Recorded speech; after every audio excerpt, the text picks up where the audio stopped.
No, we good. Appreciate you. All right. So, okay, so this is upcoming. Yeah, so we good. Oh, we're already live.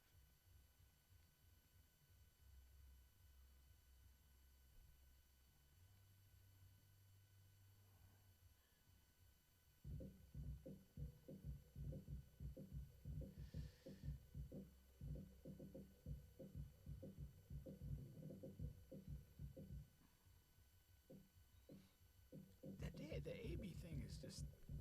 I don't, it's funny, but it's not funny. It's like I don't even know what to make of it anymore. No, I don't either. Well, it's interesting to I see thought the Will initial get all right. reactions. Yeah, to Yeah. get It was Will all funny. worked up. But that's a part of it though. Those initial I think reactions. the initial reactions are more entertaining than the story. Oh yeah. Cause I mean now basically. How you doing, nigga? I done put his soul in it. Yeah. Some niggas,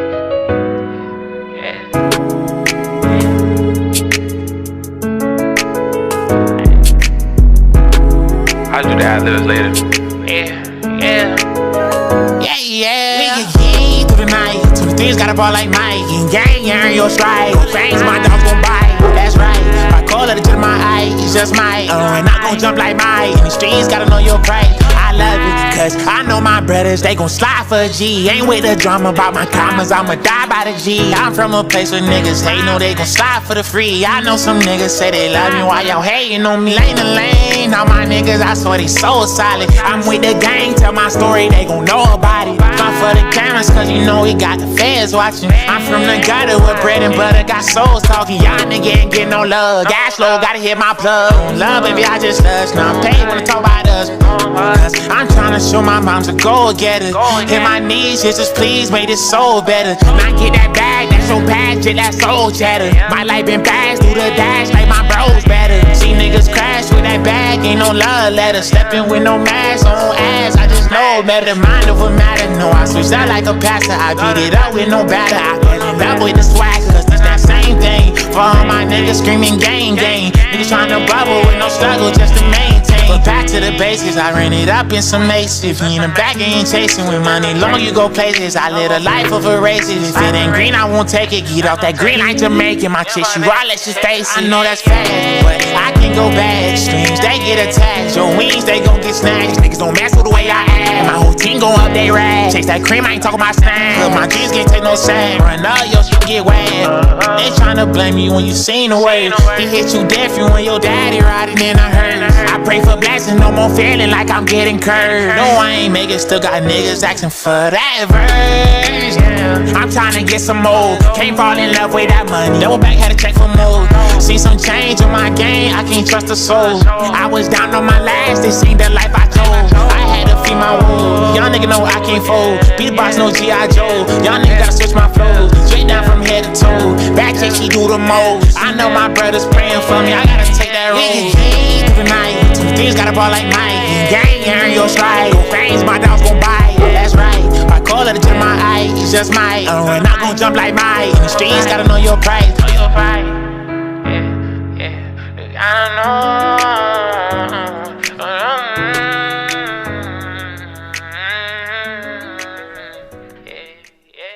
You are back on the bench with Bubba and Pink. That was 4G West with Geek. That's his new single. It is on all streaming platforms.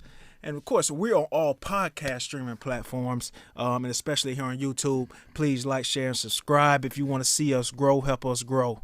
You better. What's going on, Pink? Not much, man. We've had a long break. We're finally back. Yes, we are back, and we're going to be talking about all the top hot topics today, man. Antonio Brown. There's a bunch. There's a bunch, man. Kyrie's back in town. Back on the court.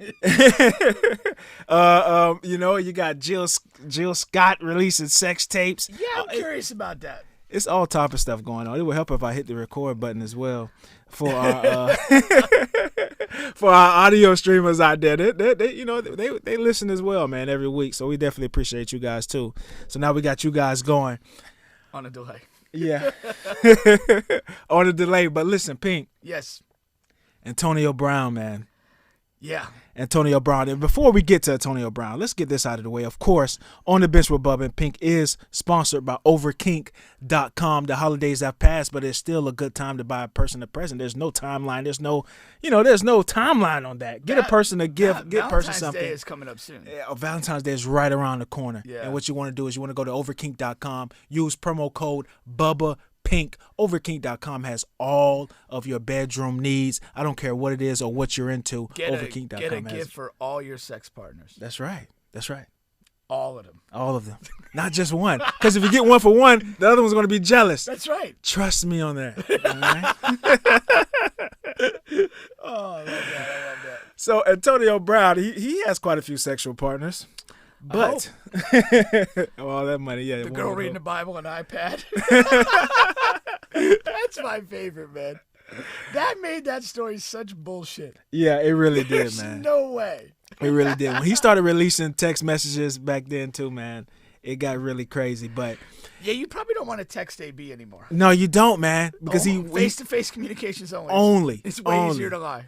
So of course everyone knows the story by now. Antonio Brown, he leaves the field, shirt off, in the middle of a game, towards the end of the game, whatever. But the game is still going on, and everyone goes into a frenzy, right? The initial reactions were the best part of this story. Yeah. Like it's so much. I mean, he has got such a wild out there history. My first reaction, honestly, was like, he's probably a mentally fragile guy at this point in his life. Maybe he has some CTE going on and something just set him off. And I was watching the game, but I wasn't sure what might have set him off. And so I was like, maybe he just had one of those like inappropriate reactions or something. Yeah. My initial reaction was, let's see, like there has to be a reason why that happened. And then number two, there could be some CTE going on. Yeah. Right? Because I was writing notes for the show and I had this thing coming in, well, by then maybe we'll know what's going on, but just in case, let me write down some of the recent things that have happened, because we've had some football players towards the end of last year, this year, that's had some, killing folks and beating up their old ladies, and then a couple who has recently passed away, and they can see those, CTE inside of their brain, because of course they can't really see it until that person passes away. Right. You know what one, for some reason it came to mind, and it was different, but there was a Carolina linebacker, Luke Kuechly. Yeah. And I remember Luke. He broke down crying like on the sideline of a game, and he was just staring at the field, and he had like the tears running down his face, and it was not, it wasn't connected to like we just lost the game, or it wasn't connected to he got hurt and he kind of knows maybe I'm not going to come back from this. It was he just kind of had like a mental break, was triggered and just started crying like almost uncontrollably, and it was just really weird to watch. Right. And for some reason, when I was watching the game with AB doing what he was doing, that was the first thing I thought about, was that kind of just like maybe just something snapped. And I think about Vontae Davis, who quit like at halftime of a game and just reached the point where I don't want to play football right now. Exactly. You know, that was my initial thing. And then and you also got the guy, Atlanta Falcons receiver. Who that? We don't, you don't know what's CTE and what's not, but their number one receiver this year, he quit like after 5 or 6 games. I had him on my fantasy team. Ridley. Ridley from Alabama. He just needed some space and some personal time away from football. He was like, it's just too much right now, and I just need personal space and personal time away from football. Right. And this is my thing. My post thoughts on the Antonio Brown situation, right? Because you see everyone goes into a frenzy. They have their own thoughts about what happened and why it happened originally, right? Before any details got out. Right. So now we know that there's a few things happening here. You have, number one, they're losing to an inferior team, the New York Jets, right? They're in the middle of a game, a heated game, and they're losing to a bad football team.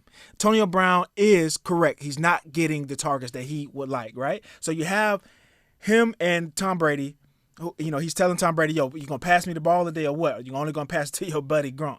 You know what I mean? So what Bruce Arians comes out and says, hey, the players took care of that situation. At halftime. And I believe that to be true, because they showed all the camera angles and they showed Tom Brady go up to him and talk, and it looks like they got that squared away, right? Right. The second part to that is, apparently, of course, his ankle is hurt, right? Right. And he knows that before the game. The trainers know that before the game. Bruce says he doesn't know anything about that. You're here. You're cleared to play. Basically, that's the angle Bruce is saying. You're here. You're cleared to play. Get out on the field and play. Right. Antonio Brown is like, well, now, it's during the middle of the course of the game. The game has been playing. I don't feel healthy enough to go back in the game. Because what Bruce says, he calls the package. That package, Antonio Brown has been a part of all season, all game. So he knows when he hears that to go in the game.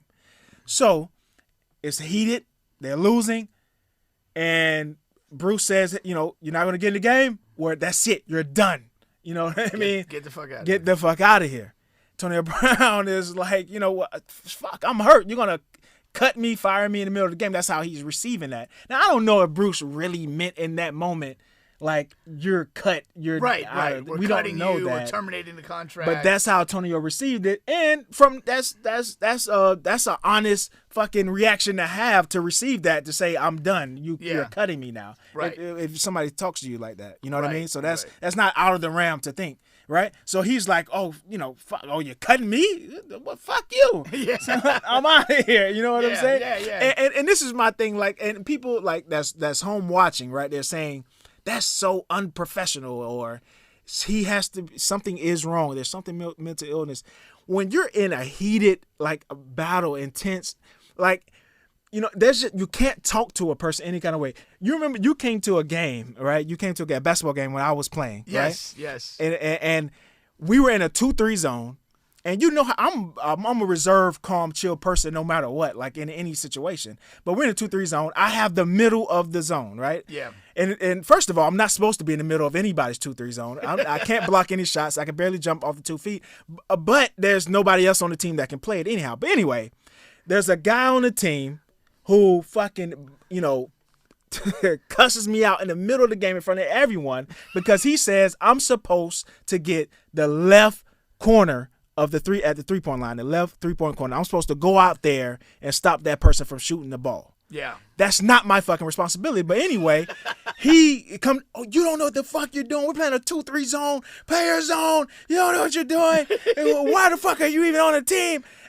Like, you can't scream and yell at a person in the height of a fucking game. Like, everyone's juices are boiling. You're losing. That's not the way to come at a person. No. So Bruce is coming at him, screaming at him, "Get the fuck out of here! You cut. I don't need you." Whatever he's saying. Yeah. Like how how is that other person supposed to take it? And of course, I lost it. I fucking lost it. I lost it for the rest of the game. Like, there's no way I was gonna let that guy get the best of me in a fucking in that type of environment. Yeah. Yeah. You know what I mean? So Antonio Brown received it the same way. I mean, it's complicated because Antonio Brown is saying they had knowledge about my ankle injury, and I tell him that, and then he tells me to me, he says, basically, you're done. Get the fuck out. Yeah. That's to me, that looks bad. That's like just not being when Arians came out and said I didn't know his ankle was hurt. Yeah. You know what I mean? Yeah. And then Antonio comes and released the text messages of him. Well, and that's that backside of it. I mean, Bruce goes on and says he didn't know he was hurt, and then Antonio posts text messages where they're talking about this injury the day before the game. Yikes! It really looks bad for Arians. That's the thing. But when he told the story, he made it more about Antonio's pissed about not getting targeted. Not getting the targets. And nothing to do with the ankle. So somebody's lying. Yeah, and you know what? The truth is somewhere in the middle. Yeah. Oh, it is. As it always is. 100%. As it always. I think it's a little of both. Yeah. I do. You know what I really think? What I really, really think, and I'm like 98% sure this is really what happened. I think Antonio Brown was hampered, as fucking 98% of NFL players are. Yeah. But he's not getting thrown the ball, and they're losing. So he's like, I'm hurting. I'm out here giving my all for a team, and I'm hurt. And you're not going to throw me the fucking ball, and I feel like I'm open? Yeah. What am I doing out here? Yeah. Like, why am I here? Yeah. You know what I mean? And we're losing? Like, what the fuck am I doing? Yeah. So I'm going to go over here. I'm going to sit down. And I'm going to chill. I'm going to get out you guys' way because I'm just out here running and hurting for no fucking reason. Right.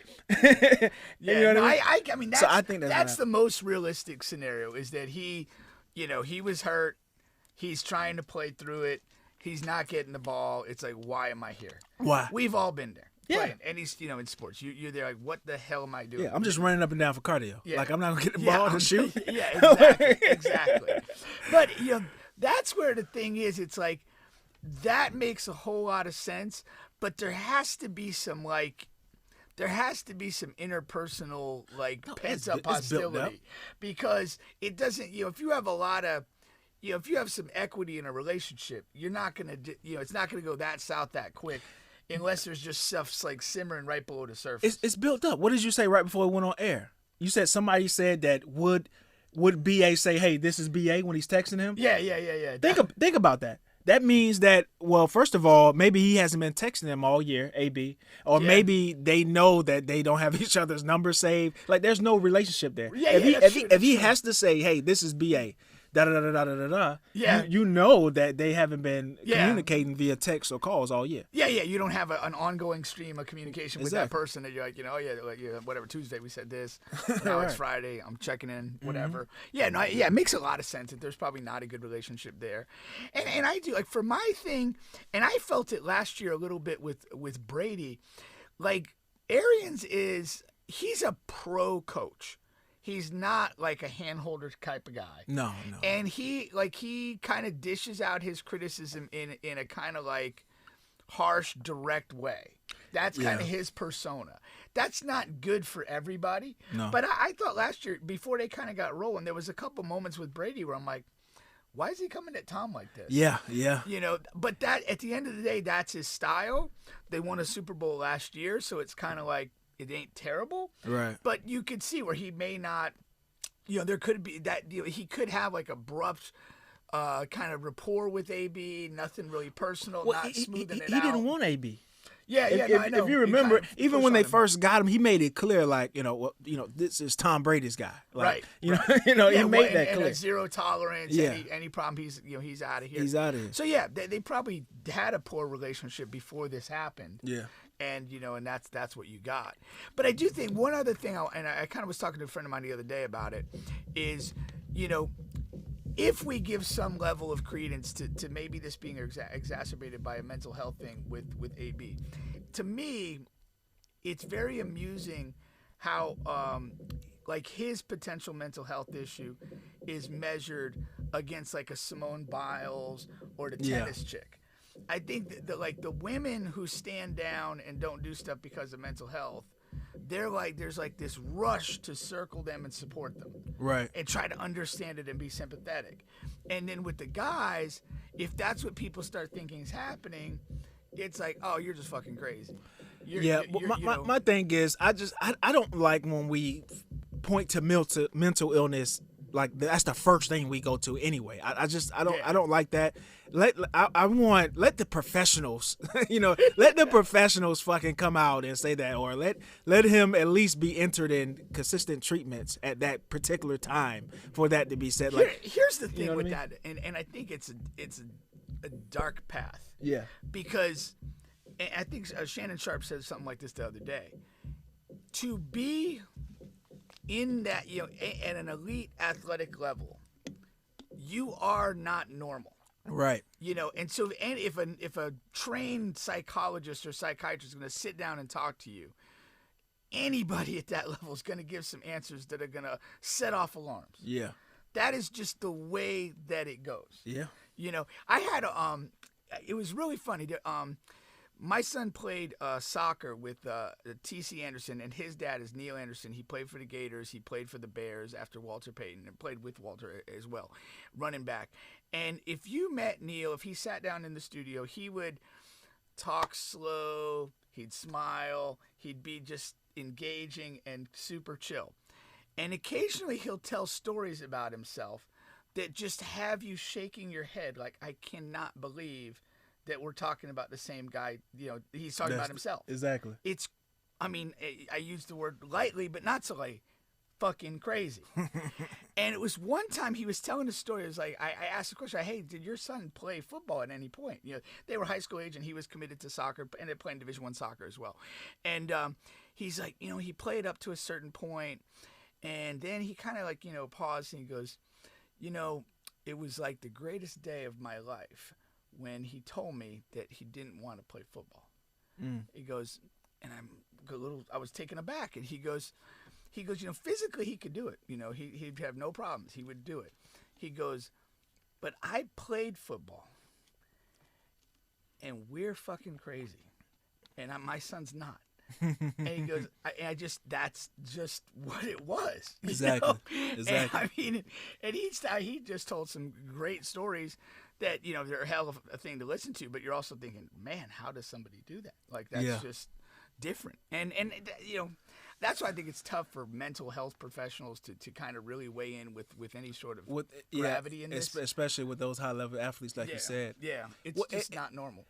And the thing about it, the bad part about it is it seems as if post information that Antonio Brown had a legitimate gripe. Yes. But it's like you can paint a picture, in which a lot of people will, that at every stop Antonio Brown had issues after issues, problem after problem. And but the thing is, he's still semi in his prime, so he's going to get another opportunity, right? Yeah. But it's which made what he said very interesting, because he laid heavy on the injury, basically indicated he needs surgery, and he'll be back after. So the way he positioned his statement, and maybe it is what it is, but it really basically locked out him doing anything else this year. Yeah. If basically I need a surgery to get back right, that means he's not playing in the next couple of weeks. He's not going to sign on for somebody in the playoffs. It'll be next fall that we see him. Yeah. I don't know. I mean, if that's the reality, that's the reality. If he did that strategically, maybe he did it strategically. I don't know. Maybe that will preserve an injury settlement in his contract and get him some money rather that he wouldn't get just by simply being waived. Yeah. I'm not sure. Maybe there was a reason to that, but I did find that a little curious. Yeah. I didn't find it really too. What I found curious was how long the Tampa Bay Bucks took to release him, and just so happened they released him the day that he came out and released those text messages between him and Bruce. Released those text messages about Tom Brady and Tom Brady's trainer and the TB12 method thing about that. Something about him owing money. He wants the money back, if you will. I think it was like 100 G's or something. Okay. It was something crazy. Have you seen that? No, I didn't see well, that. He released those text messages all in the same time frame, and he's like, Tom, how could you be associated with a guy like this? And he's tagging Tom in these messages. And he's tagging the guy, and he's showing screenshots of their conversations, and just like, he's basically saying, hey, you guys didn't really train me or do anything for me this year. Can I get this money back? And the trainer comes out. The trainer comes back at him. And he's saying, oh, Antonio, I love you. I hope you get better, and this and that. Yeah. Basically dismissing his whole Not talking thing. about the money. Not talking about it. Like, you're screwed. You're not getting this back. That Man. is fun. I also find it interesting that as soon as the game, right, the first media press run, Tom Brady says he goes mental health route as well. Yeah. He's like, I hope, we're hoping and praying and wishing for the best for Antonio mentally and this and that, taking that route. I didn't like that as much either. You know? Yeah. It's very weird. Very weird. Yeah. But again, it was such a weird moment, and I don't know what Tom knew and didn't know at the time, if he was right there. I think he knew everything. Here's the thing, to me, there's got to be some hot mics around that sideline. 1,000%. And so there's got to be some, NFL Films has to have, whatever the hell was said. Mm-hmm. Just get this shit out here.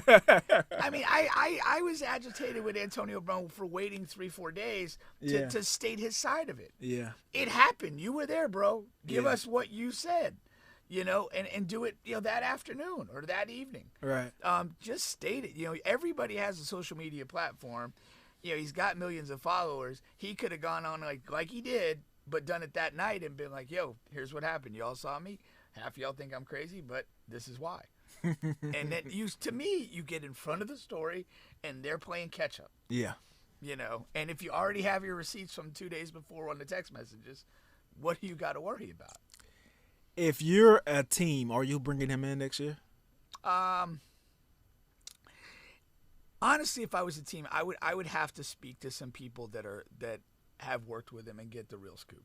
Yeah. I do value his talent. I think he's an unbelievable receiver. I mean, his years in Pittsburgh were as good as any receivers ever had. And but you do it. It is a burden to have an asshole on your team. Is it? Yes. What type of asshole? Because this is a disruptive asshole. I was just gonna say someone When I'm saying asshole, I'm a guy that causes it.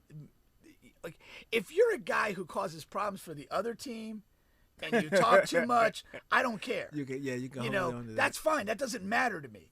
But if you're a guy that causes internal problems, there's always something wrong with you. There's you don't want to practice. You're throwing fits and doing basic stuff.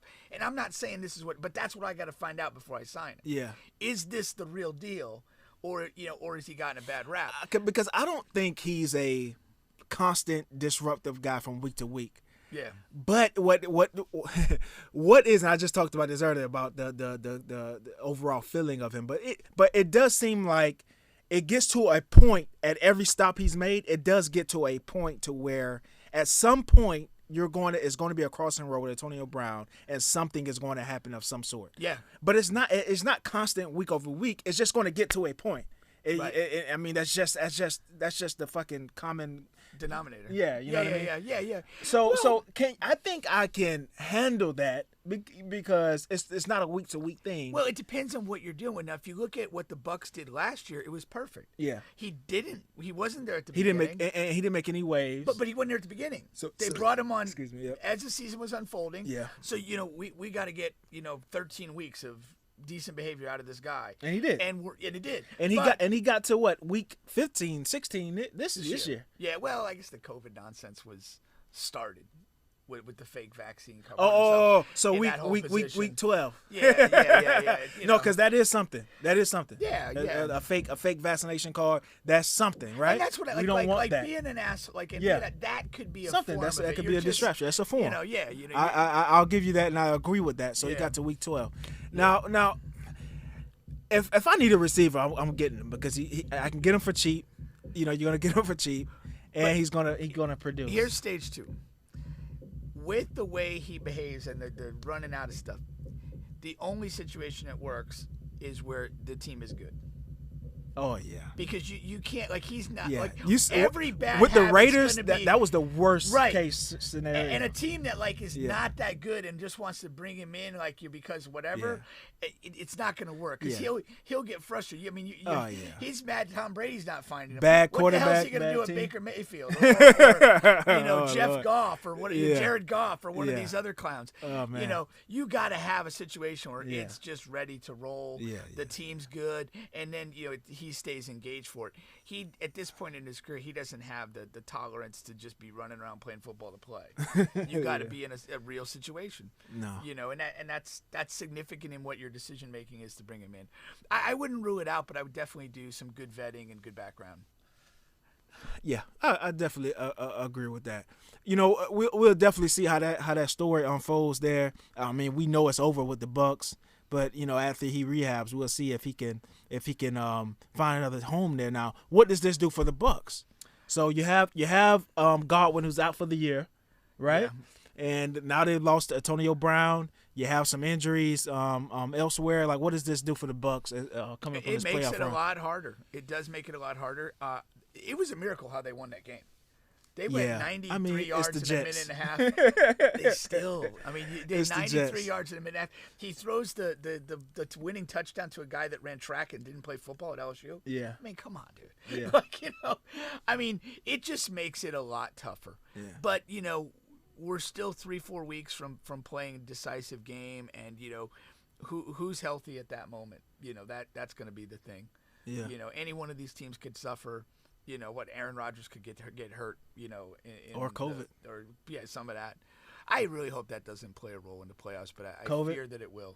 It's here to stay, man. It's over. I've come to the realization it's here to stay, man. It's over, man. No, man. It is over. Because COVID got so many cousins and brothers and sisters. It don't matter. Each one's weaker than the last. American. Each one's weaker than the last. We have wasted 2 years. It is time to move on. Literally. I know 30 people right now with COVID, and nobody's really sick. It's you want the world to move on, but people are getting more scared and more scared, man. People are scared, man. People are pussies. If you're scared, I don't respect you. It's that simple. You are. I have no respect for you. Speaking of Rodgers and the vaccination and COVID and all of that, did you see the thing he had with the reporter? No, wait. What? Oh, just yeah, recently, the MVP. Because we're going to get into this MVP talk. But as far as Aaron Rodgers, the reporter, he has a vote for NFL MVP. He comes out on national radio and is like, "No fucking way, I'm voting for Aaron Rodgers. This guy is a fraud. He's a he's a phony. I don't like Aaron Rodgers. I'm not voting for Aaron Rodgers. He's lying about COVID vaccinations and other than that, he's just not a likable guy." I actually agree with Aaron Rodgers. He shouldn't have a vote. Yeah, he's like, this guy is. No, the reason being is this: it is the MVP of the NFL. Yeah. Like what you think of COVID and all that crap, it doesn't matter, dude. Yeah. Who's the best damn football player in the league right now? Exactly. And if that's Aaron Rodgers and it's a good argument, then that's what it is. Yeah. Don't you can't base votes for something like MVP on whether you like somebody or think that he's a douchebag or not. You really can't, man. I mean, the beauty of sport is this: that on Sunday, they have to go do it. Yeah. Like whatever's anything going on Sunday, you got to go do it.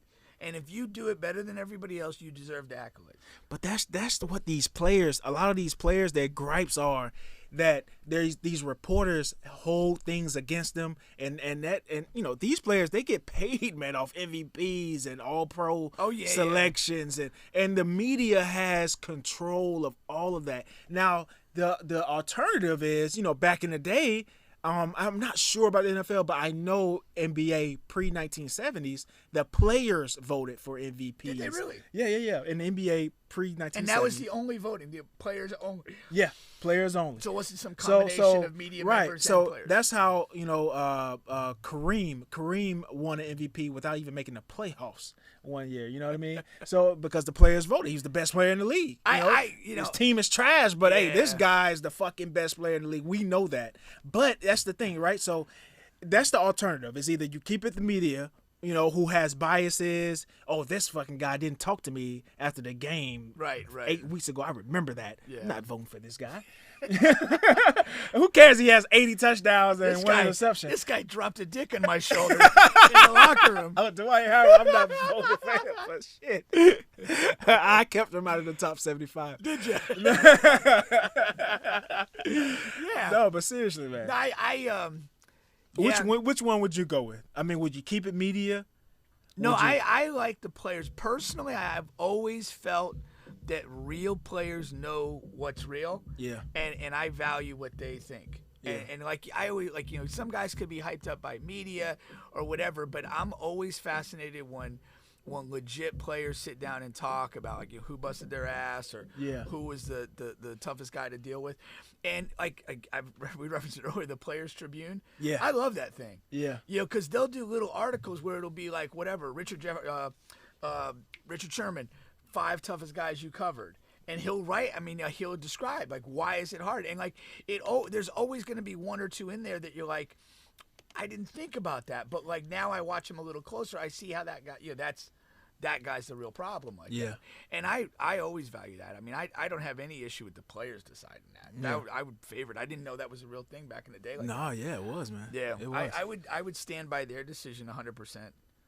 Because it's when you're dealing with people, when you're competing against them, when you're in the same locker room with somebody, you know who stands up when things are tough and who kind of disappears and doesn't want the ball. You do. Yeah. And you can't hide from that. And media people can look at it different ways. And I think part of being MVP and that sort of stuff is being a cultural change agent. Yeah. Like the White Mamba, Scalabrini. He talks when Kevin Garnett, and we've been critical of him too, but when he came to the Celtics, how he changed the whole culture, atmosphere dynamic, of the organization. Yeah. I think Steph Curry does that in Golden State. And I think it's just, the consistent behavior, your training habits. I think leadership even goes down to how you interact with the support staff of the team, the non-playing people. Yeah. I think that stuff's important. When you're talking about truly being a leader. Yeah. And I think that the players know that stuff, they see it, and if they had to vote, I would respect it all day. I would respect it, but I think I would give the media an edge as far as who I would like to vote for it, because the players a lot of time they're blinded by a lot of things. First of all, they would only consider counting stats, right? That's first of all. You know They would what? They would over consider stats? they would only consider the counting stats. Like as far as basketball, points per game, rebounds per game, assists per game. They wouldn't go to advanced analytics at all. Okay. NFL sort of the same thing, right? Okay. Whether you think that's a bad thing or not, we know that's the case, right? Okay. So we know that's the case. Number two, players have their favorites as well. You True. know what I mean? Like they have their guys in the league. They have their cliques. They have that as well. So don't leave that out. That we see what the last few games NBA, the All-Star game, right? Yeah. Those guys, they get to pick. And we like to see that because we want to see who's last and whatnot. Yeah, you're right. But they're picking buddies, man. They're not really picking who's to win. They're picking buddies, Because you don't need to win that game. That's the other thing. They want to win. They want to win, But they would rather play who they want to play with. Yeah. Is what you're saying. Yeah, It's a fun game. Yeah, it's a fun game. Let me pick the guys I'm cool with. You know more or not, like that game's going to go back and forth, and then you get to the fourth quarter, put your best five on, and see what's up. Yeah. But it's not like like the finals. I mean, LeBron can't pick a roster to fucking win a game. Like I don't know if I trust him to pick, whatever. I didn't trust him to defensive pick player the of the Lakers year. this year. That's what I'm saying. Like I don't know if I trust these guys. Do they really do a lot of them? Do they? And also all these players, they become part of the front office and both of these sports, they always do a god awful job. Like it's the disconnect with the players they believe are the best. And I'm not talking about Michael Jordan as a whatever in the front office, but even him as a player, like you said, he would make recommendations to the GM that were not all the good. time. Like I want this player. I think this player is great and would do this and that. XYZ. that's Then a fair. couple years later, this guy wouldn't even be in the league anymore. Like that is. There's some fairness to that. so I'm not sure the players are who God knows who Kyrie or who would choose. I don't know, man. Yeah, I mean, there's not going to be a perfect system. I mean, probably It's the just best not thing a would be perfect to be a hybrid thing where you have Yeah. player votes and you have media member votes, and it's kind of a combined thing. Yeah.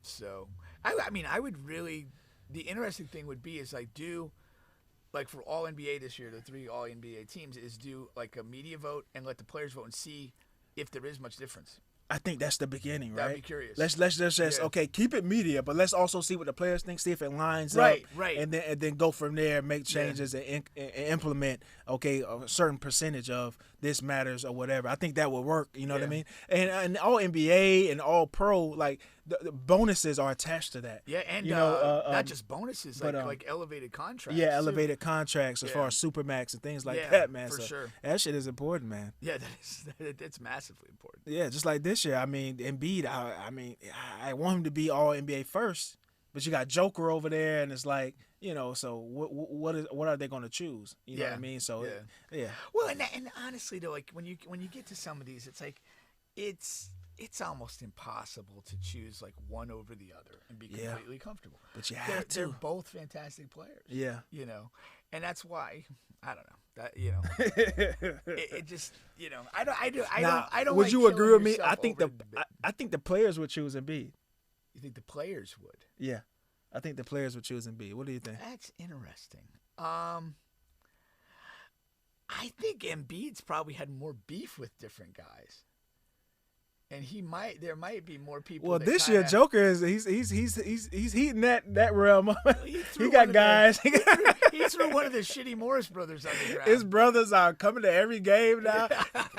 After that altercation, his brothers, they had a game in Miami. Yeah, his they brother, came down They there. came Yeah, down that there.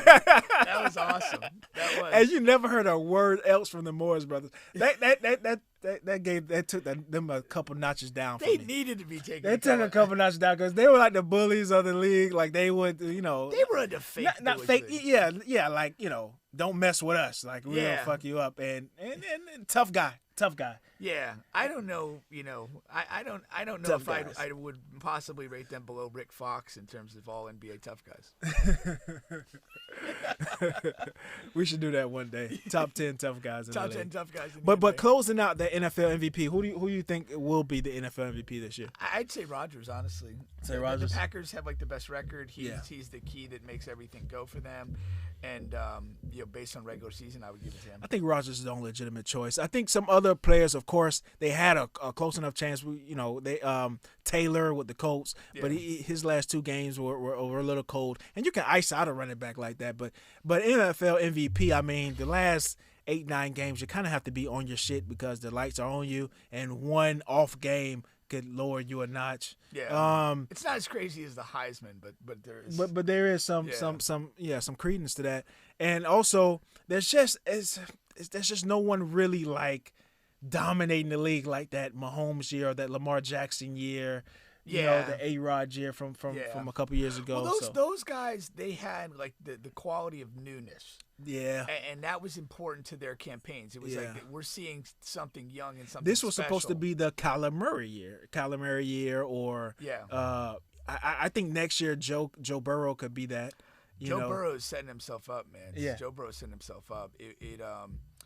I like him a lot.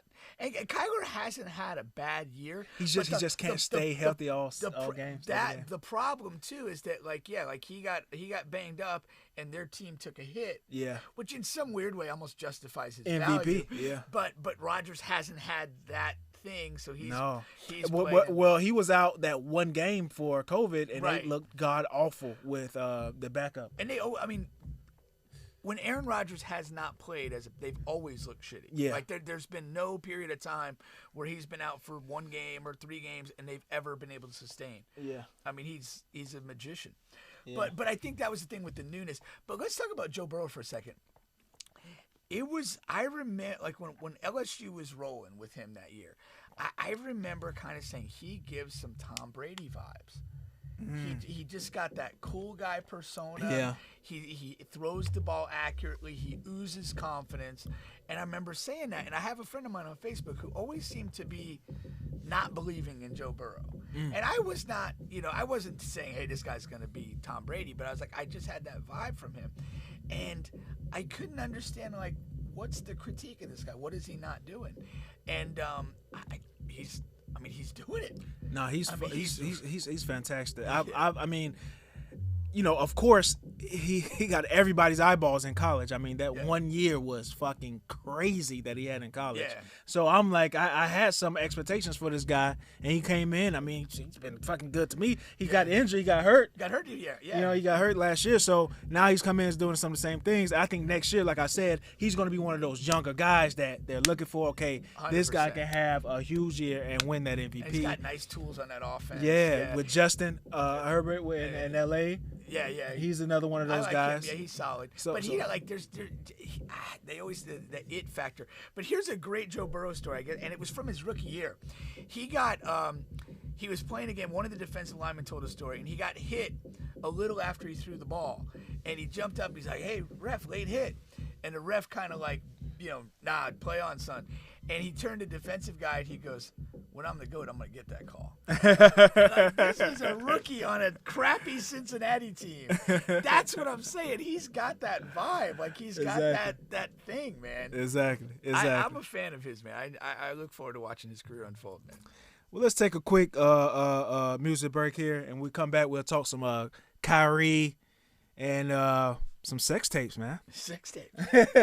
Does this sex tape exist, or is it like Bigfoot? We're going to talk about it, man. A lot of people think it's Bigfoot. I hope it's not. Here go Kel Beasley, man. Kel Beasley, who we had Honestly. a couple weeks ago, man. I'm like, baby, I'ma be there in a minute.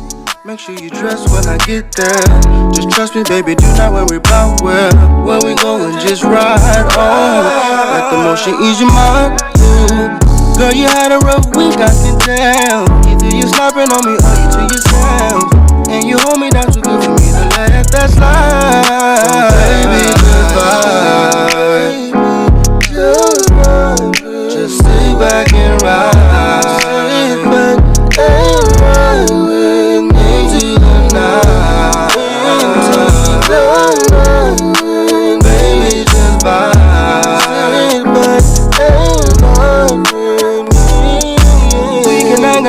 it's your birthday. Do this what you wanna do it your way. Just want you to clear your mind. Not worrying about the time. In case you have forgot, I just want you to know that in my eyes you're always beautiful, and you should be able to relax your mind.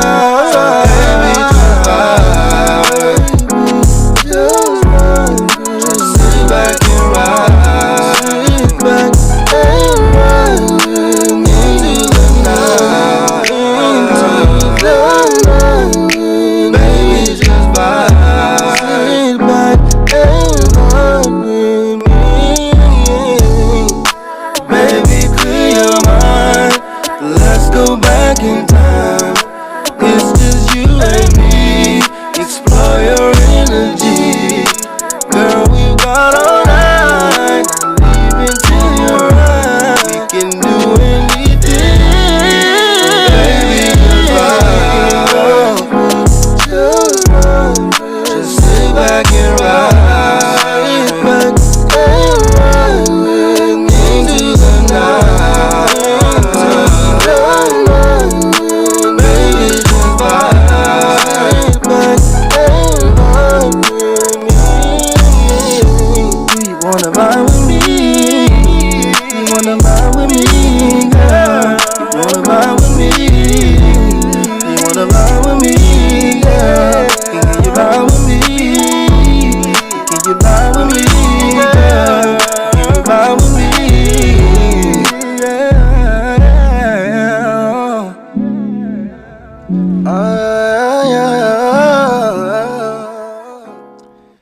You are back on the bench with Bubba and Pink. That was KLBZ with Just Vibe. I like that. Yes, we definitely like that. Shout out to Kel, man. Are we gonna talk Kyrie or sex tapes first? Let's get Kyrie out the way, man. So he finally debuts the other day, and now the Nets nation is dreaming of a title. Kyrie is back, still only for away games. Then they have, I think they have a couple of home games coming up. Whatever the case may be, Kyrie looks like Kyrie. I mean, he can hoop, he can ball. He's one of the best one-on-one players in the league. Here goes the thing, right?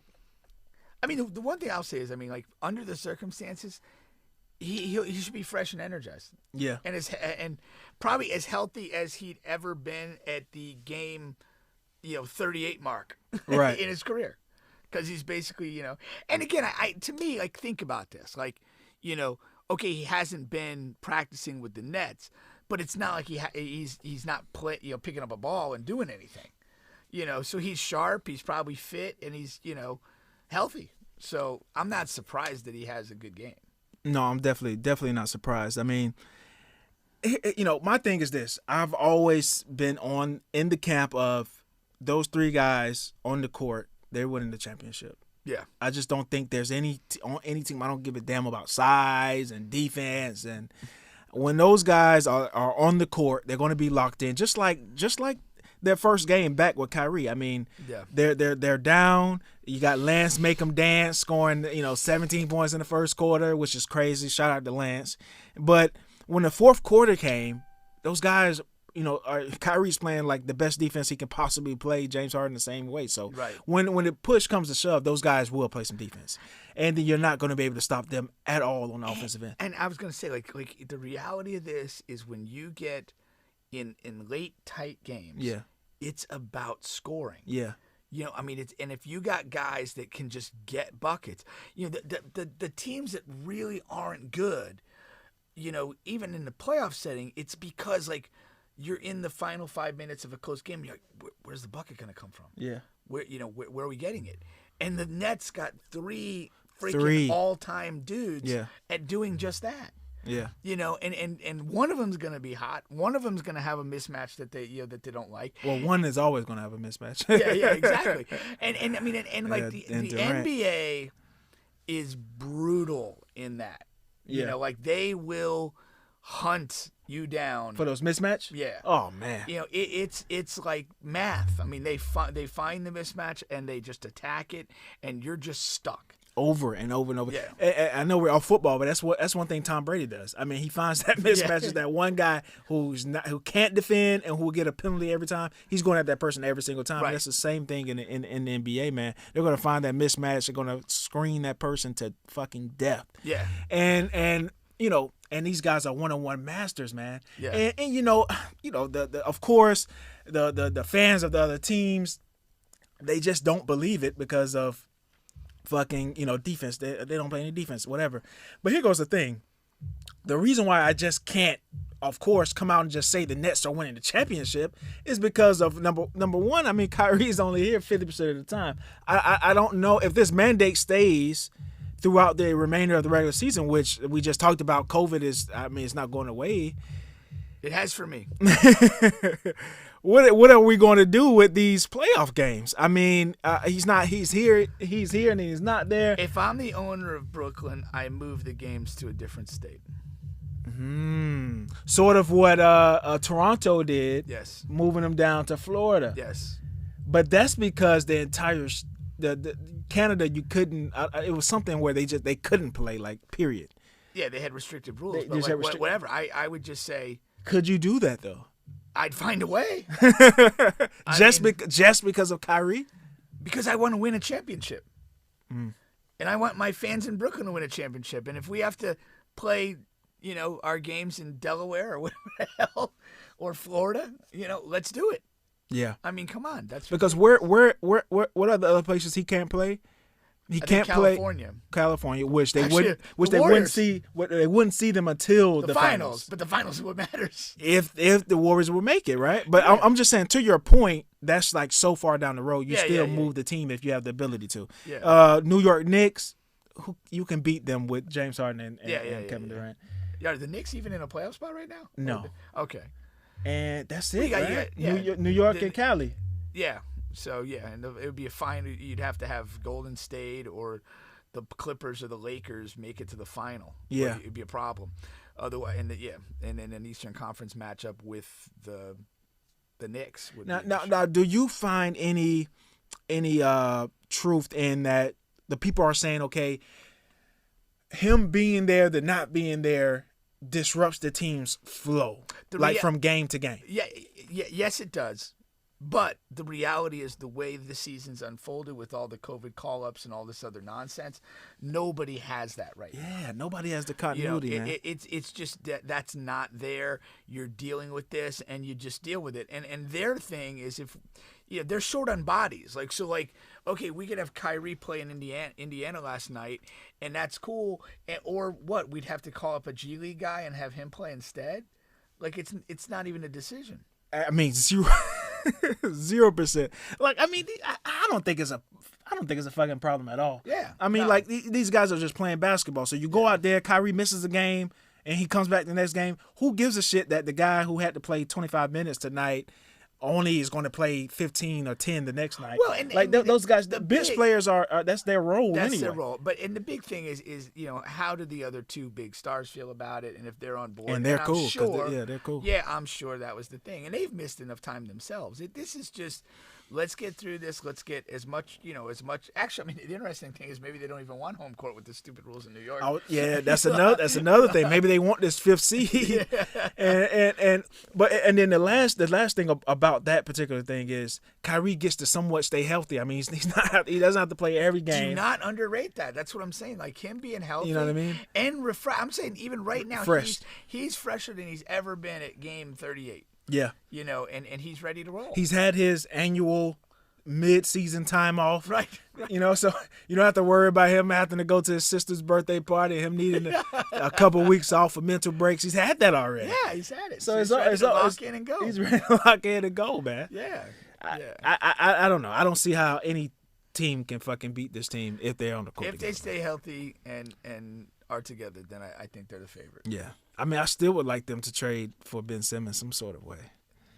They're going to trade a couple extra basketballs? What are you going to offer at this point? James Harden, man. We want James. Oh, you want? Oh, so you'd prefer to have? Actually, I think that would work wonderfully. Yeah. Remember we said that. Kyrie, if you've got the magic potion where Kyrie's healthy and can play the whole playoffs, I do think that's actually probably a better trade. Yeah. But they're taking a risk, right? So they're going, in theory, they're going all in on this year because James is a free agent. They have to. You James is a free agent. You don't after get this, but you don't give a three shit. guys who are 30 plus together to fucking take your time. No. This is immediate gratification for Brooklyn. Yeah. I don't know.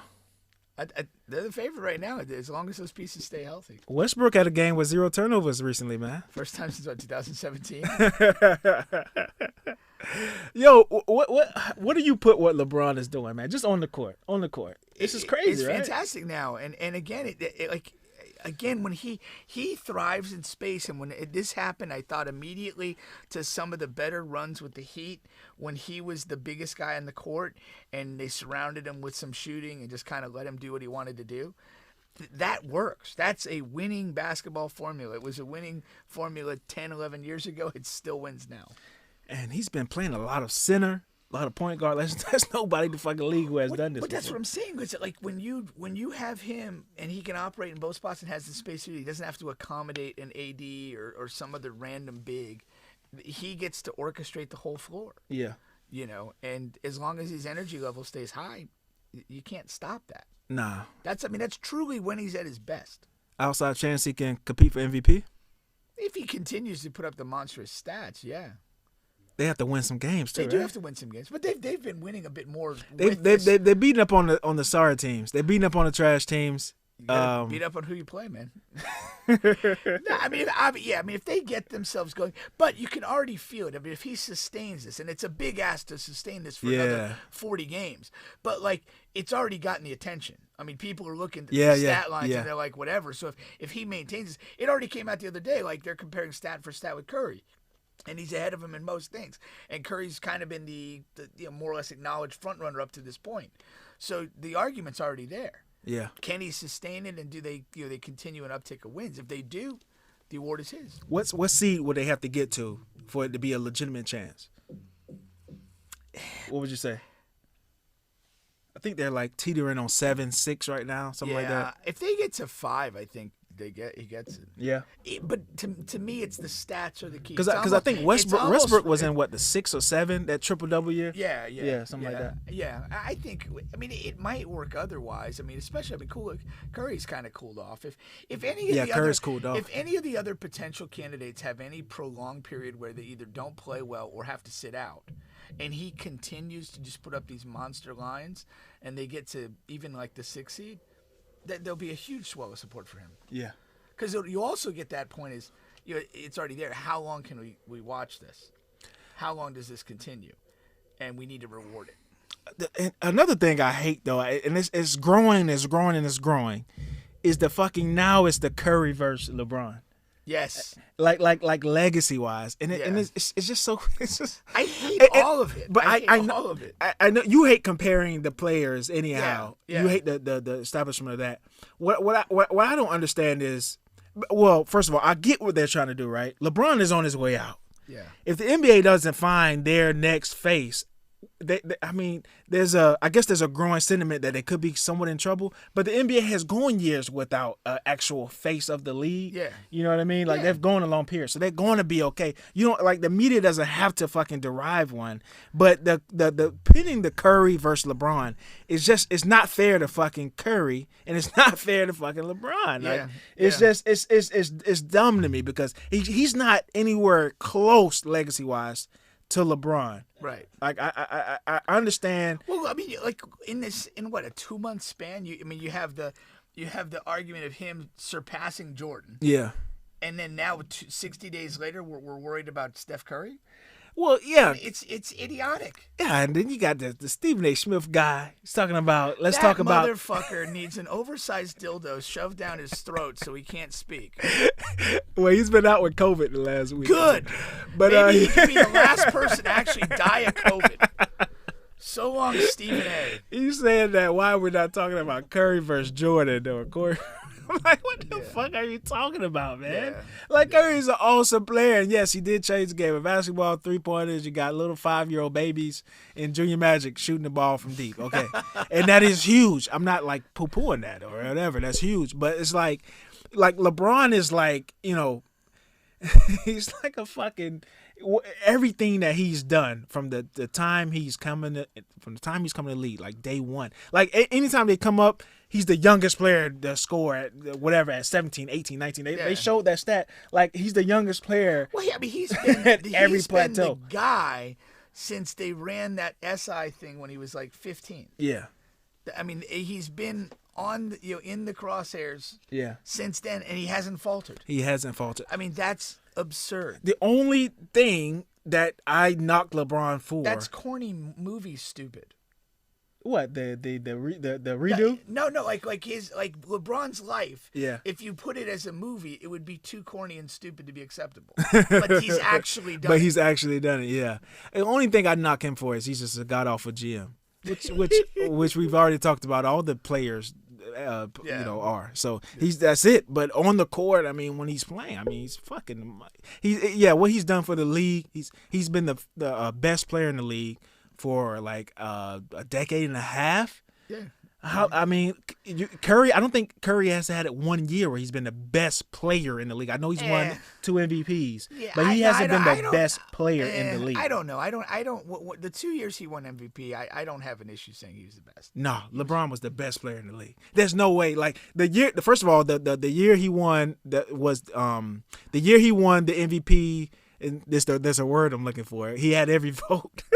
Unanimous MVP. I did go to college, ladies and gentlemen. Got Listen, a couple degrees, man. I got a couple. That's the year they went 73-9. Yeah. And then LeBron defeated them in the finals. That was fraudulent. He was. What you mean? Kicking Draymond out of the game. That was ridiculous. We talking about Draymond Green withheld them. They do not lose. He came back. He came back. They don't lose. They had them kicked at that point. He came back.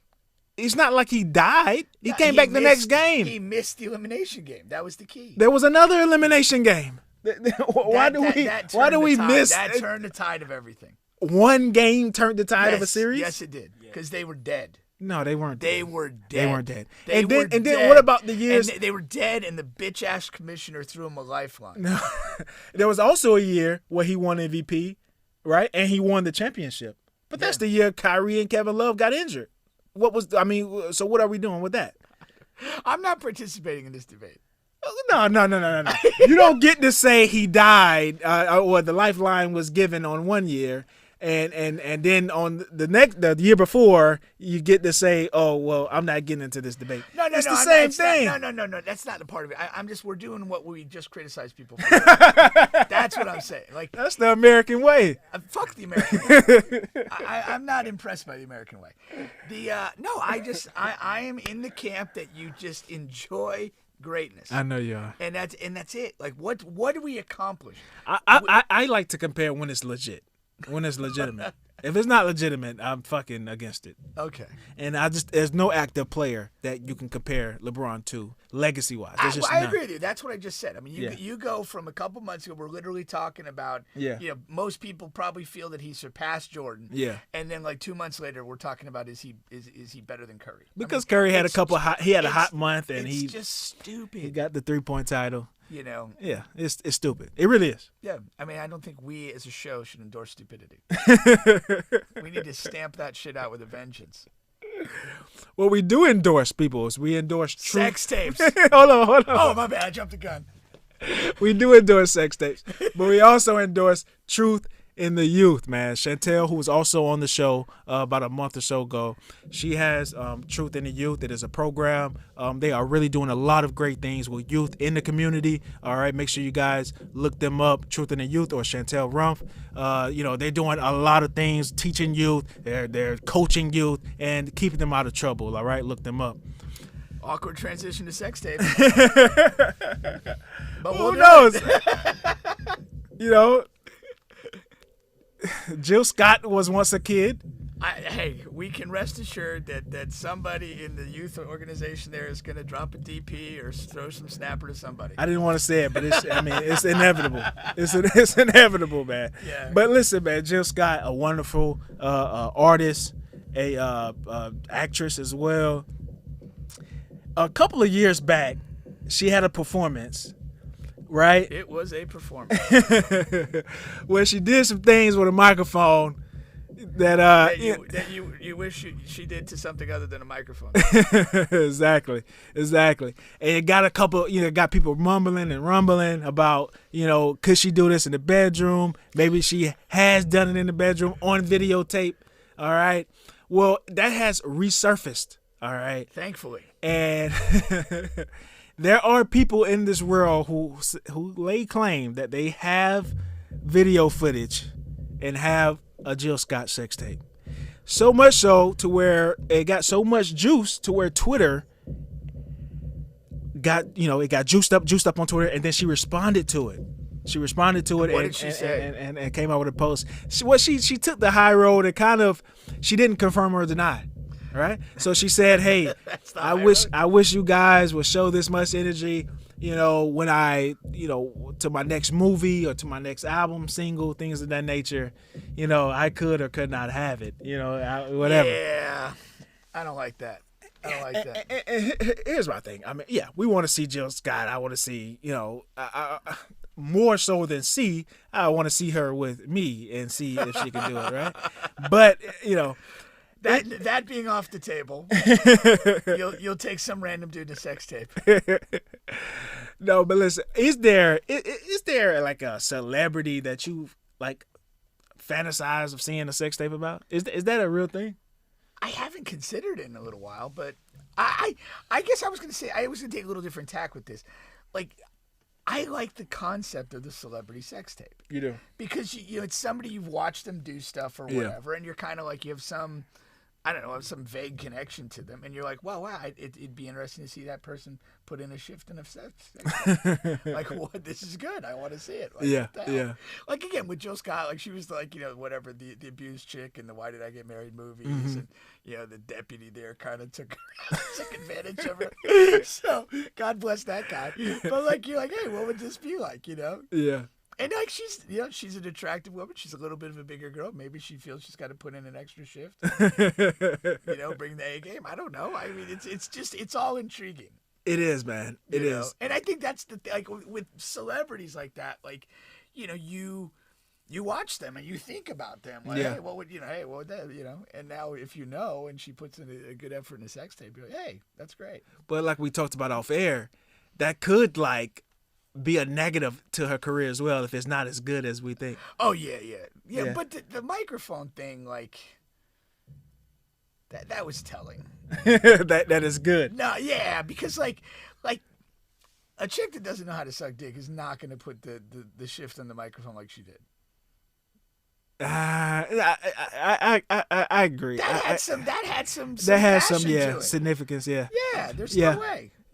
Yeah, I would be what's the word? I would be disappointed. I'd be flabbergasted. I would be disappointed. Yeah, that would be ridiculous. If she was a poor, as much as I put a lot of credence into a good head job, man. You surely do. Yeah. Perhaps more than anyone I know. A lot of the women, they kind of they saw the sex tape on what's that guy's name? He's a rapper, man. That's another thing. A good sex tape from her could be inspiring to other women. Women that we might actually bang. Exactly. Maybe they can get some moves from her or something. Correct. Or just be inspired to do it in any. And we got 5-year-olds shooting 30-foot jumpers. Why not 25-year-olds sucking the hell out of a dick? That's crazy, man. But you know what? Another thing too is that's why OnlyFans. I think that's why OnlyFans kind of exploded as well. Because you said, just like you said, right? You see celebrities that you sort of have this connection to or whatever, even vaguely. Yeah. But OnlyFans came out and it was like girls you went to high school with. Girls who worked at the Burger King down the street that you see every day, who gives you a little extra Sprite. You order a small water, she gives you that large Sprite. When you go to the window, and it was like you're able to see those girls for $5 or $10 or whatever, and I think that's why that exploded, and because a lot of the guys who don't understand it or didn't subscribe, which I didn't either, but anyway, it's like I was gonna say, did you see? No, but what I'm saying is they'll be like, well, Pornhub is free. Why do you? Yeah, but Pornhub doesn't have, Shanika on there. You know what I'm saying? I want to see. I still don't understand the OnlyFans. It's the same. I mean, well, you just don't understand the pain for it, which well, is. But I kind of get what you're saying. It's the same thing. You'd almost like in that case though, like, unless these people that you kind of loosely know are marketing to you, how the hell are you gonna know that they're on there? They tell you. Oh, that's okay. I got you. Yeah. These girls, because you're already friends with them on Facebook and Instagram, right? And they'll be so they have these close friends but groups. See, that's like. Are you a part of any close friends group on IG? No, but you got to get in a couple, man. That's the problem. You got to get in a couple. So if you actually are already in the DMs with her. No, you may or may not be, right? Well, but it's like if she's telling you, "Hey, come check out my thing," it's like, well, fuck you. Come on over here and fuck me.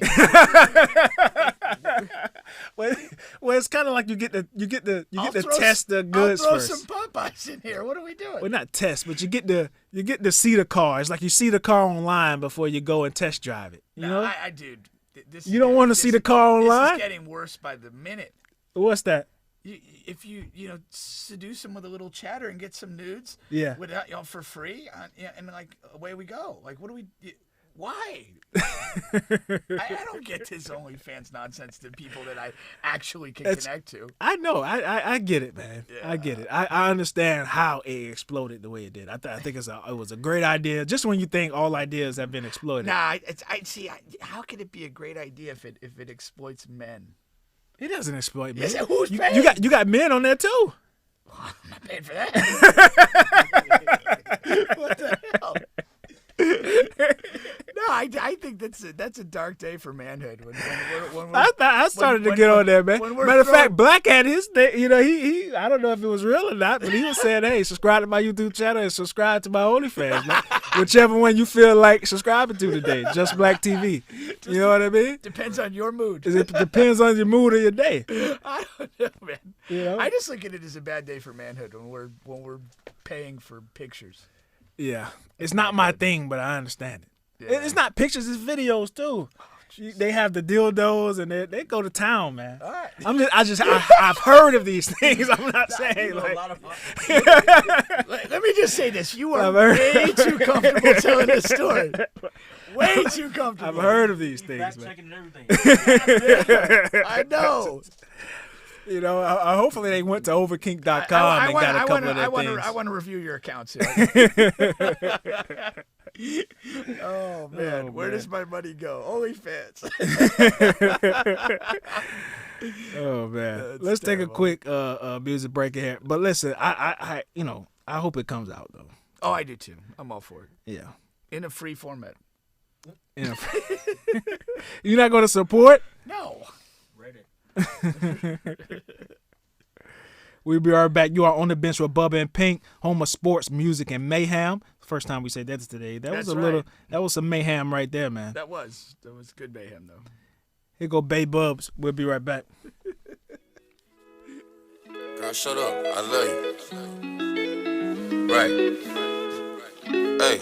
Shit, yo big fine ass, twisting that walk, you wine pass. She say she only like eating sushi and buying bags. Lace 300 and it's 150 an eyelash. I'm trying to bag her like Tide trash. Her ex was all kind of trash. Tell him playing traffic and try to crash. Tell him this whole thing go rap like a body cast. I know he thought he could leave you hanging and try to brag, but love is life, babe, you gotta laugh. No, I ain't just trying to smash. I got you covered like the bottom half. I hold that gun like I'm still trying to find a flash. Shave for me, I split a frog like a science class, and then it's Netflix in a wine glass. Yo big fine ass, twisting that walk, she wine past. She said she only like eating sushi and buying bags. Lace 300 and it's 350 an eyelash. I'm about to work you like a time task. Yo big fine ass, twisting that walk, she wine past. She said she only like eating sushi and buying bags. Lace 300 and it's 350 an eyelash. I'm about to work you like a time task. She bullheaded but her sign says held me down when I sacked up them dime bags. Can't be single with your fine ass. Crush it or she'll make a climax to climax. Down for the smoke like I'm Cyrax. I've been watching her like an IMAX. I've been clocking her like a Timex, trying to hit her like hi-hats. Say she single and I don't buy that, unless them niggas come with 10-day contracts. Yo big fine ass, twisting that walk, she wine past. She said she only like eating sushi and buying bags. Lace 300 and it's 350 an eyelash. I'm about to work you like a time task. Yo big fine ass,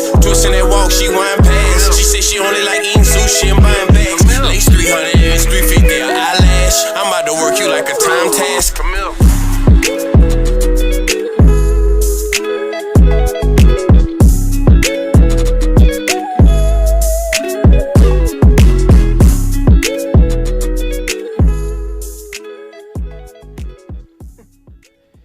You are back on the bench with Bubba and Pink. That was Bay Buzz with Big Fine.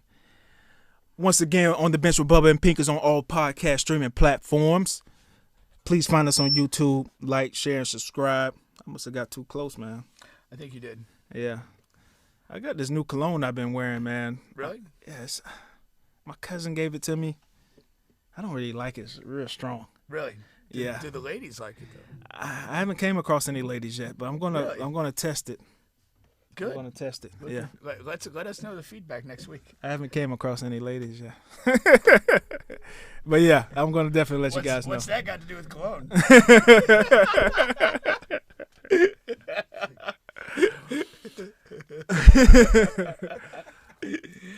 So Facials, pearl necklace. What do you want? I wanted to end on talking this through, right? Okay. Because I could be off on this. Do I got to like Dr. Phil it right now? Huh? You're gonna talk something through. I got to mental health you. Yeah. Okay, Dr. Phil. Okay. All right. Something like that. I right? feel So- my hairline receding. Carry on. All right. So what it stems from is gonna be different from where that conversation actually goes. So we have a shout out to everybody who watches the show, listens to the show, man. We really appreciate you guys.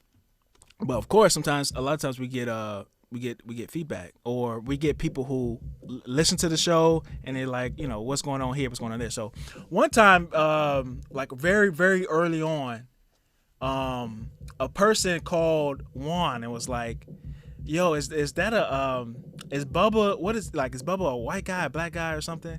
And then, this Juan told me. Spotify listener? Yeah, it was a Spotify listener. And then, you showed me a text one day of a person, right? It was like, on this topic, you sounded blacker than Bubba or something like that. Oh, okay. And I'm not sure if they meant in dialogue or the actual take. Yes. Right? So what I want to talk through is what is, like, for example, right? So I come from a place where there is like a strong dialect, right? As far as ain'ts and don'ts and what they call that. Dialect or no? What they call that? Huh? Ebonics, Oh, right? Ebonics, So that's okay. that's how we talk, right? Okay. That's the neighborhood I come from. That's how we talk. Which a lot of people who is ever from a hood, that's how they talk. So, we say the N word a lot. We curse a lot, right? So in my household, that's all you would hear. You would hear N, fuck, shit, damn, take out the fucking trash. You know what I mean? You be on the phone with your girl. Did I tell you to take out the goddamn trash? How many times I gotta tell you? If you don't take out this fucking trash. There's a lot of passion behind the trash. Yeah, man. So that's how we talk. So when I got to college, right, I wanted to be like a young Stephen A. Smith or whatever. I keep saying his name, but honestly, that's what I wanted to be. I wanted to be a radio broadcaster or whatever. Yeah. So when I got there, my freshman year, my professor, that was his first year ever teaching as well. His name was Ray Caputo. And Ray Caputo has this crazy thing to where he still works. He's a professor at Bethune, but he also does a lot of work in radio. And he has this crazy thing to where he'll be talking to you. He's from up north somewhere, and he's talking like he's regular, and then he'll get on air and it's like a fucking complete change. It's Really? like his voice and his mannerism, and it's crazy. He has like that's his broadcasting voice. So he has a complete broadcasting voice. Yeah. Separate from his talking. Separate from his talking. So I would stay after class and all of that to try to soak that up and try to learn and this and that. I couldn't get there. I never could. But what I thought I did was get close, right? Okay. To sort of getting it, right? Yeah. But still, there's still like there's still mishaps into where the fucking language and basically what I'm trying to get to is a disconnect somewhere into where the language where how I want to be presented, how I want to present myself versus learned behavior and the way I fucking grew up. Yeah. And it comes across, and I remember Will was talking about Antonio Brown. He was like, well, this is just a guy who can't really articulate for himself. He's not the most articulate guy, and this is and that. And where it really comes from is when you spend 20 years in a certain habitat or a fucking area, it's going to be learned behavior. It's just the way they talk. You know what I mean? It's just so it's like when you try to change, you know what I'm saying? It's like, oh, you sound white, or you sound. Oh, I got what you're saying. Yeah. You sound this, you sound that. Well, is that what they call code switching or no? Exactly what it is. That's what he's trying to get to. I could have knocked this out in 3 seconds. Well, I wanted to give it back. I wanted to give it some backstory. Find a way to articulate code switching. That's what Code switching. Bubba, you're probably tired after that whole explanation. You might need to get some air. But I wanted to explain that like that because that is the backdrop to a lot of folks, and I think a lot of folks struggle with that. That's why they say like black people have like their like when their phone voice, when like you can tell when they're at work or if they're on their phone trying to handle business or something. Hello sir, how are you doing today? Yeah, no, you can always tell. Like you can always tell. Are they talking to a black person or a white person on the phone? Exactly. 100%. They had that movie too. I wish, for the fucking sake of this thing, I have the worst memory in the world, but. sorry to bother you or something like that. Yeah, sorry to bother you. Where the guy was, you ever seen that? No, I don't think so. It's a great movie about how the guy moved up in the ranks of telecommunications, telemarketing. Oh, okay. And an old black man gave him the game. It's like, yo, if you want to make some money in this telemarketing thing, you got to talk white. Wait a minute. What? Did this movie have some super weird like At the fucking end, towards the end. dragons and shit? Nah, it wasn't dragons, but it did have a weird turn at the end. It's like a psycho thriller kind of thing. So Yeah. It's not. There was no weird animals involved. No, it was weird though. It was weird at the end. I want to say I might have seen this with my son. You might have. Oh God, yeah. Danny Glover and the dude from Atlanta. Yeah. I think I was traumatized watching this movie. It was one of the dumbest things I've ever seen in my life. Towards the But end. I know the scene you're talking about. Yeah. And it was really fascinating. It was really Yes, fascinating. yes. Yeah. If they just stopped the movie right then. It would have been a great movie Yeah, to me. exactly. I thought that was a great point, and it's something that people go through, and Yes. and it's very relatable. I You know got what I'm you. saying? Yes, You know what I'm yes. saying? So I was just saying, like, I wonder, like, what is the give and take on that, and what do you think? What is the real struggle there? What's the real struggle there is, I mean, you're in a better position to articulate it than me. I don't think people like really understand. Yeah, I mean, I'm aware of what it is, but to understand the struggle of it, I honestly can't. Well, what about it's not really the struggle of it, because I just explained it. The struggle. Well, of no, it. well, yeah, but I'm But- saying like if you're The outtakes on it, or the like take on it. if you're getting, yeah, I mean, if you're like essentially like slipping up in situations that you don't intend to, I guess that would be the struggle, or I would equate Right. the struggle. But I mean, I my belief is that it's believed to be sort of a necessity to navigate certain circles. Yeah. Certain white circles, to be honest, and that that you're going to have to articulate in a certain way to be acceptable to a certain audience of basically white people, and that if you don't, change the language, change the vernacular on certain things, that's going to be held against you. And that's, I guess, presumably that's the only ostensible motivation for it to exist, is that you realize you're probably going to be rejected in a setting, speaking in a way that's most familiar and most comfortable to you. So you feel like, well, I'm in this quote unquote professional / white setting. I need to, talk a little bit differently, clean up my language and whatever, so that I'm viewed and perceived as acceptable in this setting. Right. That's. I mean, that's a major thing. I mean, and that's a product in a part of racism, and I don't want to diminish that. But there is a context of speaking a bit beyond that you are always like, take race out of it. It's like if you're talking to a girl that you're trying to get with, you're going to say things and phrase things in a way that you think is going to be received well by her, and you're not going to speak the same way That talking you would about with your basketball homeboy. to me. Yeah. I mean, so that, tailoring your message to an audience is not an exclusively color-based thing, but it's undeniable that people of color, black people, face a situation where, that to find acceptability in white circles, that there's an expectation maybe that has to happen. Yeah, but so I don't want to say should, but what do you? So because some parents, right? In the hood, right? They would say, okay, you can't say ain't at the table, like that's a slap on the hand or whatever. Like there's certain verbiage and stuff like that growing up to where they would, halt their kids on, preparing them for that. Do you think that's like, taking culture away from them versus, kids growing up and just being able to, keep that dialect and talk the way that everyone talks in the hood, if you will. You know what I'm saying? Yeah. I mean, you get the place that it's coming from. They want their kids to have every opportunity that they can have. Right.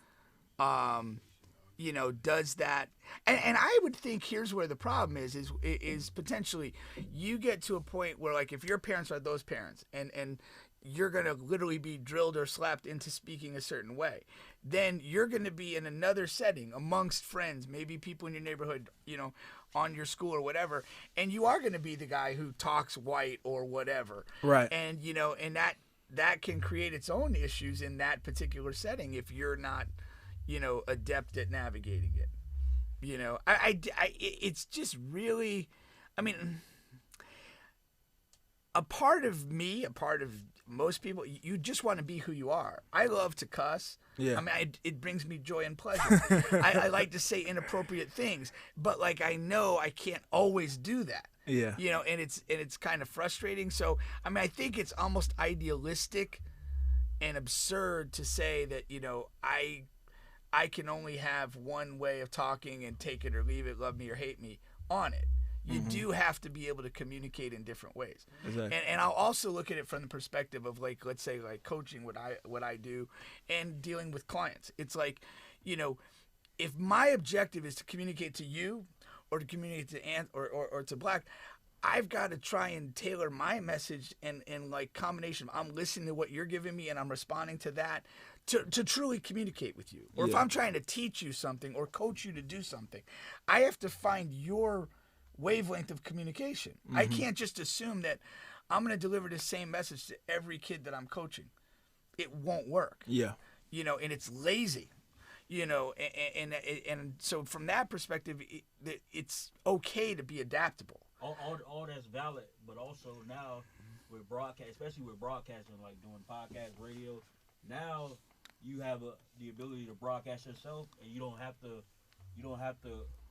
curtail yourself, or you don't have to edit yourself and be like when you went to school and the guy he switched to a whole nother voice is because he teaching you the terrestrial way of doing it, the old way of doing it. And that's true too. Yeah. What made Stephen A. Smith, he got his bones initially by talking like he's from New York, like a black New York dude talking sports. That's how he got his bones on ESPN. Stuart Scott, he was able to, in a professional way and to be relatable, but he was also talking like you would talk around the water cooler. So but at the same time, Pink naturally doesn't have to code switch in that way. Like you said, he does have to code switch when he's has on his suit and he's doing business, but he doesn't have to code switch where you just not only you changing the way you talk, but you changing the way that you interact with people. And it's like it's kind of like a clusterfuck when you black and you come from where we come from. Yeah, no, I agree with that. So it's that's why people will call you and be like, "Oh man, why you talk like that? Or you sound like this, you sound like that." Even I'll call you and be like, "Yo, talk like you normally talk," because it'll be a better show for people to see. Yeah. Because then you guys can have a real dialect, but y'all dynamic kind of works because Pink will be like, "Yeah, he needs to have a dildo," and then you still talking like, "Well, actually, Pink People like it kind of gives you a different dynamic, but at the same time, it is a struggle when you got to go back home, and you got to go back around people who know you when you just cursing and talking real innerish. Yeah. And No, 100%. So it's a struggle and it's a battle and it's hard to, but when you'll find your voice when you stop caring about who's listening and you just work and you just trying to convey the message the best way you're able to articulate the message. If it's quote unquote talking white or if it's quote unquote talking how you talk when you in Eatonville, it's a little bit of that and you'll find it and it's a mixture of that. You're gonna find a balance. What I was gonna go on to say, I mean, like there is a certain necessity to tailor communication at certain times, but when it's rooted in racism and discrimination, it's wrong, and it shouldn't be that way, And again, it's not just the language; it's dress, it's hair, it's so many other things that people are expected to maybe do if they want to move in certain circles. And I mean, and again, if you probably go back in time, you could like look at like Stephen A. and Stuart Scott, and like there are people that have kind of broken through some of that. But there's, like Will's very critical of a guy like Shannon Sharp, and he kind of thinks that he almost plays a role of a clown for the white man. But that's because we're black people, we victims of the same stereotypes that been placed on us. So people get mad at Shannon Sharp because he talked like somebody from rural Georgia. Yeah. And then they say, well, they actually want him to do the exact opposite of what Bub was describing and being more clear and not talking like a country bumpkin. But really, that's just how he talks because he's from rural. Well, no, and he's from there. He's from there. But I was kind of pointed out that Will's critical of it, but it's like, I don't feel quite that way because I do feel that, like, again, I spent a little time in South Georgia myself. He's true to that. Like, that's authentic. It's not he's actually made articulate for people who grew up. He's actually one of the good ones, quote unquote. For sure. But that's for sure. But also to Bubba's point, what I had to learn, what I had to realize, no matter how articulate I do speak, it's gonna always be somebody who say, I don't understand what he's saying, or he talks black. So when I realized that there's no way to please him, then I just gotta do me. I just gotta be me, 100% unapologetically me, because you can talk as clear as you want, people are still gonna be like, you talk too black. I'm sure when you was like going out and interning and trying to get broadcasting jobs, it was somebody in the back room. If they didn't say it to your face and say, nah, he just talked too black. Yeah. You would talk, and then the same people who watching you now would be like, well, why you talking so white? So you can't please nobody. Nah, yeah. At the end of the day, you have to find what's good for you. Yeah. Like, really. That's the thing. And again, there's going to be a range where you are going to change it to a degree in certain situations, but the range has got to be your home. Yeah. And it can't be like too forced, because authenticity is the key to anything. No. And authenticity, but with the realization that no matter what, people are going to dislike you. Yeah. And then they don't matter. But they don't. Doing this, it's everybody watching and say, "Oh, I can do that." Yeah. So there's a lot of critics who never got to suit up, man. It's easy to be a critic if you never have to try it. Yeah. The man in the arena, like Tom Brady. That's real, man. Teddy Roosevelt. Well, you guys have been on the bench with Bubba and Pink. Make sure you guys subscribe to the YouTube channel. Also, subscribe to Just Black TV, who is in the building. This is home of sports, music, and mayhem. Catch you guys next week. Next week, we'll be back with guests.